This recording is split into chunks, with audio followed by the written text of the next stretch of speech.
Hello, हमरा मान उपमा सब गोटा के प्रणाम आ स्वागत करै छी। एक परिछन के गीत सुना रहल छी। जँ नीक लागे तो लाइक शेयर कमेंट जरूर करब और चैनल के सब्सक्राइब कर लेब। रघुवर के नैना रसीला हे, चलू देखैल सखिया। रघुवर के नैना रसीला हे, चलू परिछैल सखिया। परिछैल सखिया, चलू परिछैल सखिया। परिछैल सखिया, चलू परिछैल सखिया। रघुवर के नैना रसीला हे, चलो परिछैल सखिया। धन राजा जनक जनकपुरवासी, धन राजा जनक जनकपुरवासी। धन धन सिया दुलारी हे, चलो परिछैल सखिया।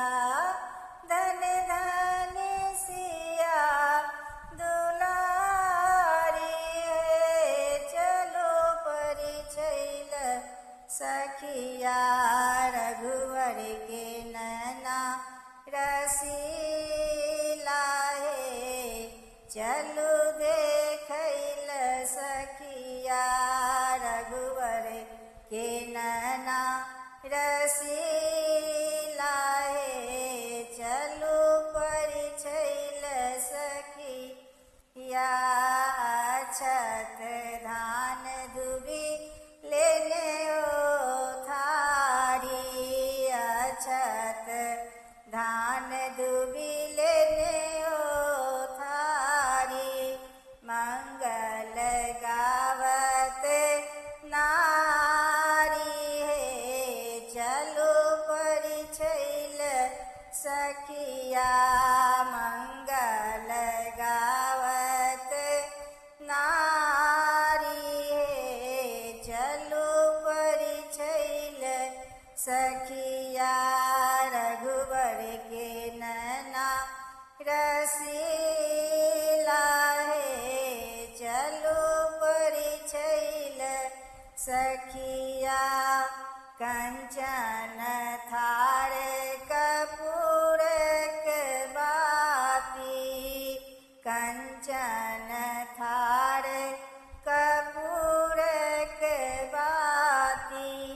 आरती करती सुकुमारी हे, चलो परिछैल सखिया।